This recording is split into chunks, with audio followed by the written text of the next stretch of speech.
2026 সালের কেরালা বিধানসভা নির্বাচন এখনো অনেকটা সময় দূরে, কিন্তু রাজ্যের রাজনৈতিক আকাশে ইতিমধ্যেই জমতে শুরু করেছে নির্বাচনী মেঘ। কোথাও জোর প্রস্তুতি বাম শিবিরে, কোথাও কংগ্রেস ও বিজেপির কৌশলগত মঞ্চায়ন। কেরালা একমাত্র রাজ্য যেখানে একদিকে বাম ফ্রন্ট ক্ষমতায় টানা দ্বিতীয়বার রাজত্ব করছে, অন্যদিকে জাতীয় স্তরের বিজেপির উত্থান এখনো এখানে বড় চ্যালেঞ্জের মুখে। তাই এবার কেরালার ভোট কি বার্তা দেবে জাতীয় রাজনীতিকে?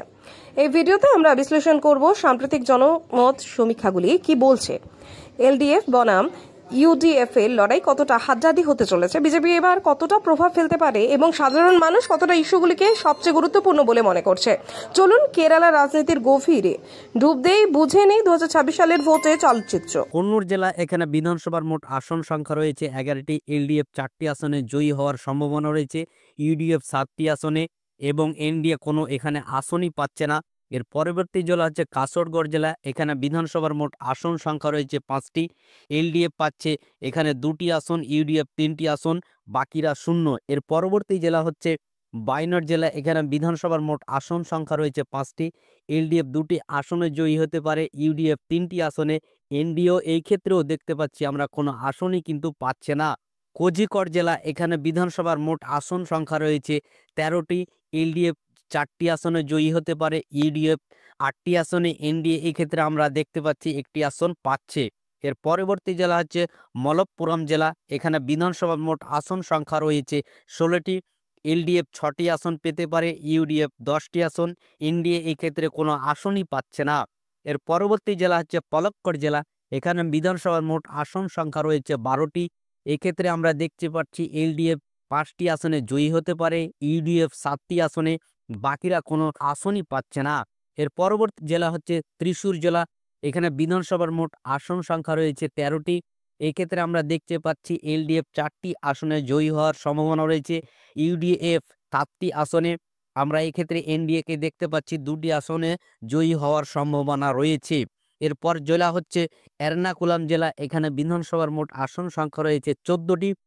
এলডিএফ 7টি আসনে জয়ী হওয়ার সম্ভাবনা রয়েছে, ইউডিএফ 7টি আসনে, এনডিএ এই ক্ষেত্রে কোনো আসনই পাচ্ছে না।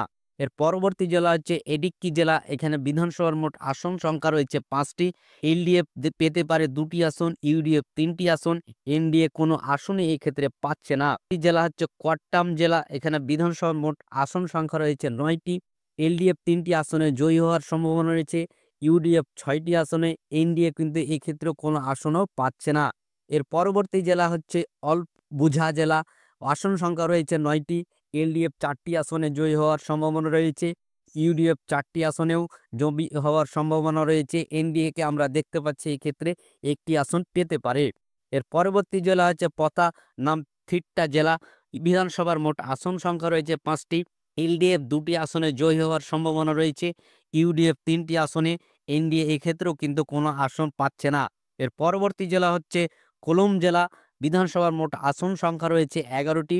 এক্ষেত্রে আমরা দেখতে পাচ্ছি এলডিএফ 4টি আসনে জয়ী হওয়ার সম্ভাবনা রয়েছে, ইউডিএফ 7টি আসনে জয়ী হওয়ার সম্ভাবনা রয়েছে। পরবর্তী জেলা হচ্ছে ত্রিবন্তপুরম জেলা, এখানে বিধানসভার মোট আসন সংখ্যা রয়েছে 14টি। এক্ষেত্রে আমরা দেখতে পাচ্ছি এলডিএফ পেতে পারে 5টি আসন, ইউডিএফ 9টি আসন, এনডিএ এক্ষেত্রে কোনো আসনই কিন্তু পাচ্ছে না। সমীক্ষা শেষে দেখতে পাচ্ছি এলডিএফ 52টি আসনে জয়ী হওয়ার সম্ভাবনা রয়েছে, ইউডিএফ 84টি আসনে এবং এনডিএ এই ক্ষেত্রে শুধুমাত্র 4টি আসনে জয়ী হওয়ার সম্ভাবনা রয়েছে।